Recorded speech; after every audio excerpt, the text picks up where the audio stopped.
اعوذ باللہ من الشیطان الرجیم بسم اللہ الرحمن الرحیم الحمدللہ وصلی اللہ علی رسول اللہ وآلہ الطاہرین۔ یہ ایام عزا کے ہیں۔ دختر رسول صلی اللہ علیہ وآلہ وسلم حضرت صدیقہ طاہرہ جناب فاطمہ زہرا سلام اللہ علیہا کے حسینی چینل آپ سب جانتے ہیں ماشاءاللہ کیا خدمات انجام دے رہا ہے اور کس طرح جو ہے وہ ہماری قوم کے درمیان حسینی چینل کو جگہ حاصل ہے۔ آج اتفاق سے فون آیا راستے میں حسینی چینل کے ذمہ داران میں سے ایک رفعت صاحب کا کہ مولانا صاحب آپ آ رہے ہیں امرائی گاؤں میں مجلس کے لیے، تو شہزادی کی شہادت کے ایام کے لیے 10-15 منٹ کچھ ریکارڈ کر دیجئے۔ دیکھیے مقدمتاً جو عرض کیا جائے کہ دنیا میں تھیوری بغیر عملی نمونے کے پریکٹیکل کے قابل عمل نہیں ہے۔ قرآن مجید تھیوری ہے، عمل کے لیے خود رسول اللہ صلی اللہ علیہ وآلہ وسلم کی ذات نمونہ عمل ہے۔ لیکن حضرت کے سلسلے میں ایک مسئلہ یہ ہے کہ بہت سے مسائل ایسے ہیں جو مخصوص ہیں خواتین سے، تو رسول اللہ عملی نمونہ بن سکتے ہیں مردوں کے لیے، خواتین کے لیے کیا ہوگا؟ اس سلسلے میں حضرت صدیقہ طاہرہ کی ذات مقدس اور ذات مبارک بہترین نمونہ عمل ہے۔ وہ چاہے زوجہ کی حیثیت سے ہو، چاہے بیٹی کی حیثیت سے ہو اور چاہے ماں کی حیثیت سے ہو۔ ہم آج گفتگو کریں گے ایک زوجہ کی حیثیت سے حضرت صدیقہ طاہرہ سلام اللہ علیہا نے کس طرح زندگی گزاری ہے۔ دیکھیے عام طور پر ہوتا یہ ہے کہ اگر کسی بڑے باپ کی یا بڑے گھر کی بیٹی کسی ایسے کے یہاں اس کی شادی ہو جائے کہ جو مالی اعتبار سے اس کے ہم پلہ نہ ہو یا برابر نہ ہو، تو گزارا کرنا بڑا مشکل ہوتا ہے۔ آپ اگر حضرت صدیقہ طاہرہ سلام اللہ علیہا کے جو ہے وہ دیکھیے گا تو جناب خدیجۃ الکبریٰ ملیکۃ العرب، ان سے زیادہ جو ہے وہ صاحب ثروت اس زمانے میں کوئی نہیں تھا۔ باپ کے اعتبار سے رسول اللہ ہے، تو نہ مالی اعتبار سے نہ نسبی اعتبار سے حضرت زہرا کے مقابلے میں کون ہوگا؟ لیکن یہی جناب فاطمہ زہرا سلام اللہ علیہا جب ان کی شادی ہوئی حضرت امیر المؤمنین سلام اللہ علیہ سے، تو وہ ساری چیزیں جو رسول اللہ نے اپنی بیٹی کو سمجھایا وہ تو ایک الگ چیز ہے، اس پر ابھی آتا ہوں۔ خود جناب فاطمہ زہرا نے کس طرح زندگی گزاری ہے کہ امیر المؤمنین حضرت علی سلام اللہ علیہ فرماتے ہیں کہ ہمارے یہاں ایسا بھی وقت آیا ہے کہ جب ہمارے پاس صرف جانور کی ایک کھال تھی جس پر ہم دن کو جانور کو چارہ دیتے تھے اور شام کو وہی صاف صوف کر کے ہمارے لیے بستر کا کام کرتا تھا۔ ایسی ثروت مند ماں کی بیٹی، اور اس طرح سے لیکن کہیں تاریخ میں نہیں ملتا کہ حضرت صدیقہ طاہرہ نے ذرہ برابر بھی امیر المومنین سلام اللہ علیہ سے شکوہ کیا ہو، بلکہ روایت یہاں تک کہتی ہے، ظاہراً ابو ذر سے ہے، کہ ایک دن پیغمبر صلی اللہ علیہ وآلہ وسلم پر کوئی وحی نازل ہوئی، حضرت نے گریہ کرنا شروع کیا۔ اصحاب کی سمجھ میں نہیں آ رہا کہ کیسے پوچھیں، آ کے صدیقہ طاہرہ کا دق الباب کیا گیا، فرمایا کیا ہے؟ کہ رسول اللہ رو رہے ہیں، آپ کے علاوہ کون پوچھ سکتا ہے؟ بی بی نے فرمایا کہ کوئی عذاب کی آیت نازل ہوئی ہوگی، میرے بابا کا یہی حال ہوتا ہے جب کوئی عذاب کی آیت نازل ہوتی ہے۔ بہرحال اس کے باوجود سر پہ ردا ڈالی، بی بی گھر سے نکلی، چنانچہ اب راوی کہتا ہے کہ جب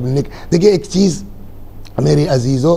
اگر فرض کیجئے اللہ نہ کرے غربت آ جائے اور ہمارے پاس اس ایک قبا کے علاوہ نہ ہو، پھٹ جائے، تو پیوند لگائیں گے نا؟ پیوند کاہے کا ہوگا؟ کپڑے کا ہوگا،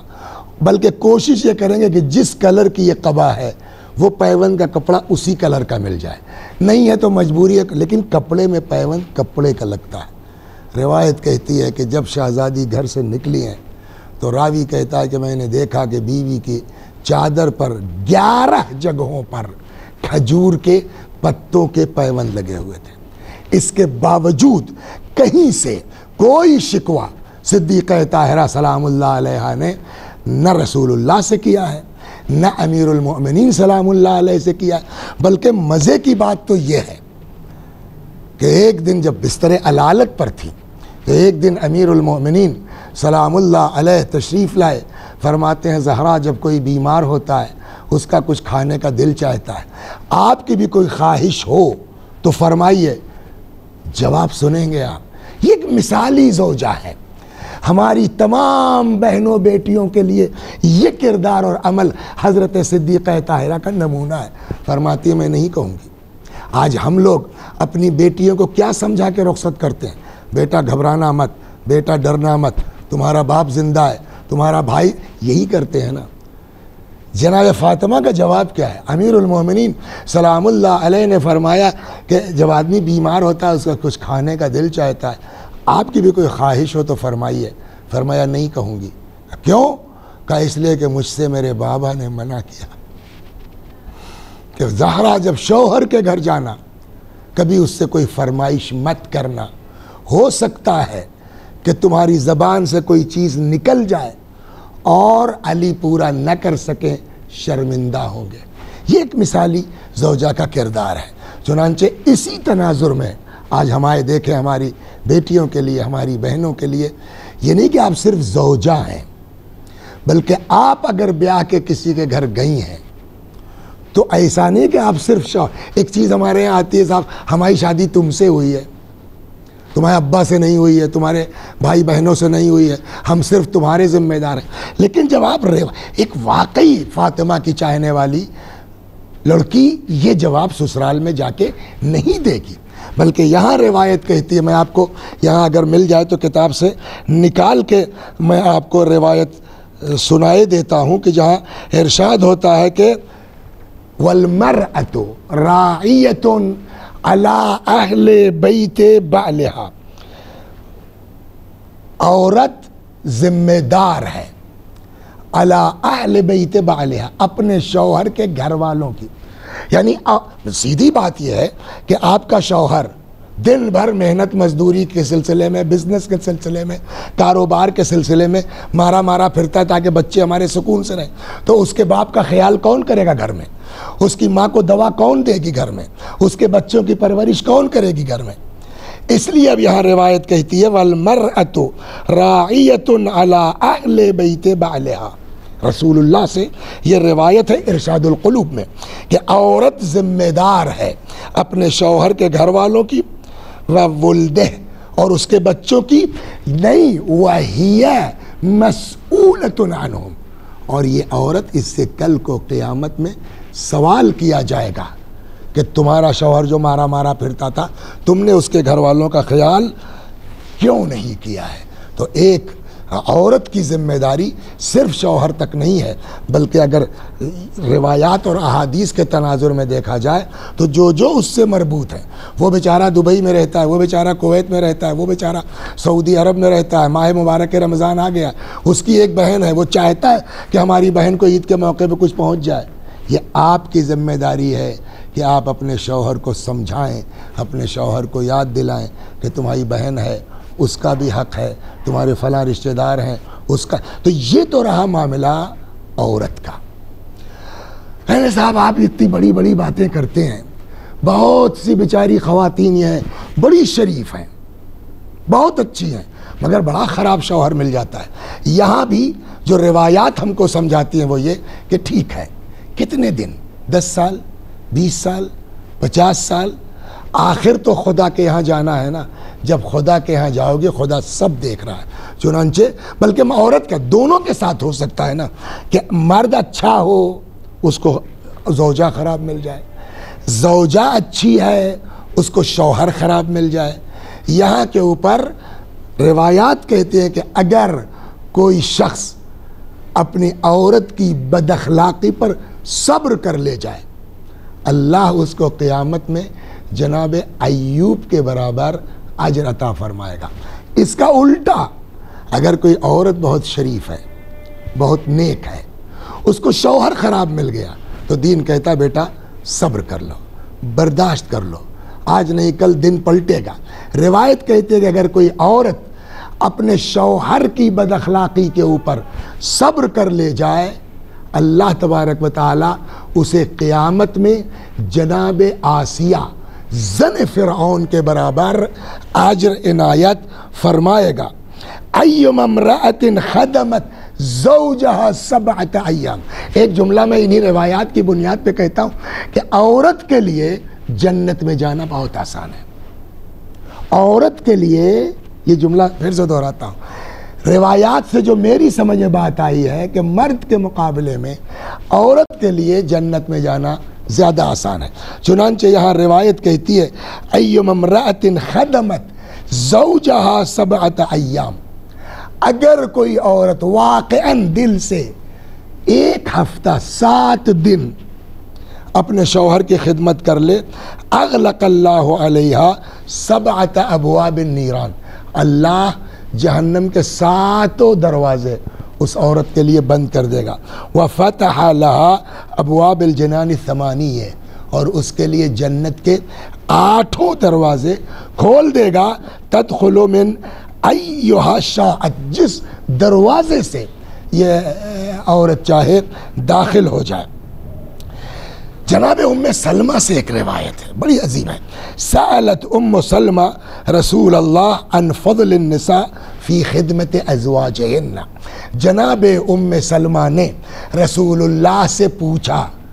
اس عورت کا اجر مثلاً کیا ہے جو اپنے شوہر کی خدمت کرتی ہے، فقال،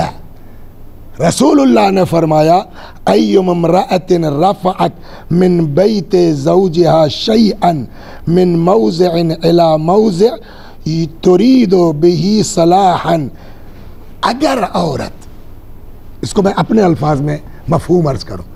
شوہر کے گھر میں خالی ایک چیز یہاں سے اٹھا کے یہاں رکھ دے، مقصد کیا ہے؟ گھر اچھا لگنے لگے، یا مثلاً جو ہمارے شوہر جب مارکیٹ بازار سے آئیں گھر آئیں تو ان کو ذرا بھلا لگنے لگے، اس نیت سے ایک جگہ سے اٹھے، یہ صوفہ یہاں نہیں سیٹ دکھ رہا، اس کو یہاں کر دیا جائے، ایک چیز یہاں سے اٹھا کے وہاں رکھ دے، ترید بہا صلاحا، مقصد یہ ذرا سا گھر اچھا لگنے لگے یا شوہر کو اچھا لگنے لگے، فرماتے ہیں نظر اللہ علیہا، اللہ ایسی عورت پر رحم و کرم کی نظر فرمائے گا، ومن نظر اللہ علیہ لم يعذب، اور جس پر اللہ نظر کرم کر دے اس پر خدا عذاب نہیں کرتا ہے۔ خوب، لا شفیع للمرأة انجح عند ربها من رضا زوجها، دیکھیے ہم لوگ جتنے بھی ہیں چاہے جو ہو، اپنے عمل کی بنیاد پر گارنٹی کسی کی نہیں ہے، قاعدے سے جانچ ہو جائے گی، سب کے عمل میں ہم لوگوں کے کچھ نہ کچھ کمیاں نکل آئیں گی، تو اب اس بیس پر نجات آسان نہیں، اس کے لیے ضرورت ہے کہ پھر الگ سے کوئی شفاعت ہو، اہل البیت علیہ السلام ہے، قرآن کریم ہے، شہداء ہے، مومنین ہے، لیکن ایک عورت کے لیے بہترین شفاعت کرنے والا اس کا شوہر ہے، چنانچہ شوہر کی خوشنودی ہے، چنانچہ لا شفیع للمرأة انجح عند ربها من رضا زوجها، خدا کے نزدیک سب سے بڑی شفاعت جو ایک عورت کے لیے ہے وہ اس کے شوہر کی خوشنودی ہے، چنانچہ اس چیز کا اعلان امیر المؤمنین سلام اللہ، میں سمجھتا ہوں شاید اسی لیے مولا کائنات نے کھڑے ہو کے جناب فاطمہ کے جو ہے وہ جنازے پر فرمایا تاکہ دنیا کی عورتوں کے لیے سبق ہو جائے، فرماتے وَلَمَّا مَاتَتْ فاطمہ،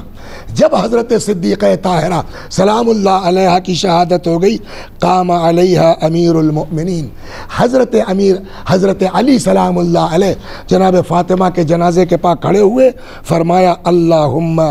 انی راضن عن ابنت نبیک، خدا میں تیرے نبی کی بیٹی سے راضی ہوں۔ یہ ہے صدیقہ طاہرہ کی زندگی، ان کی حیات طیبہ۔ اگر ہم واقعاً دعویٰ کرتے ہیں اس بات کا کہ ہم کنیزان سیدہ میں سے ہیں، تو آئیے آج طے کریں، عہد کریں، یا اللہ ہم اپنی بیٹیوں سے، تمام بیٹیوں سے، تمام بہنوں سے میں گزارش کرتا ہوں، آؤ آج عہد کرو اس بات کا، یا اللہ بحق فاطمہ زہرا ہم کو توفیق دے، اور ہم عہد کرتے ہیں کہ آج سے اپنے گھر میں علی کی طرح سے جیسے فاطمہ نے خدمت کی ہے، ہم جناب فاطمہ کی طرح اپنی شوہرداری انجام دیں گے، اس لیے کہ یہ معمولی چیز نہیں ہے۔ مرد میدان میں جائے گا، لڑے گا، جنگ کرے گا، تب مجاہد کہلائے گا، لیکن عورت کے لیے کتنا آسان ہے۔ روایت کہتی ہے جہاد المرء حسن التبعل، عورت کا جہاد اچھے سے شوہرداری کرنا۔ یا اللہ ہم سب کو توفیق دے، ہماری بچیوں کو، ہماری بیٹیوں کو، ہماری بہنوں کو، کہ وہ صدیقہ طاہرہ سلام اللہ علیہا کی حیات طیبہ کی روشنی میں زندگی بسر کر سکیں۔ خدا کی بارگاہ میں حضرت صدیقہ ہی کے وسیلے سے دعا ہے کہ یا اللہ بحق فاطمہ زہرا اس حسینی چینل کے کارکنان کی توفیقات میں روز بروز اضافہ فرما، ان کو زیادہ سے زیادہ توفیق عنایت فرما کہ یہ معارف اہل بیت کی تبلیغ یوں ہی کرتے رہیں۔ والسلام علیکم ورحمۃ اللہ وبرکاتہ۔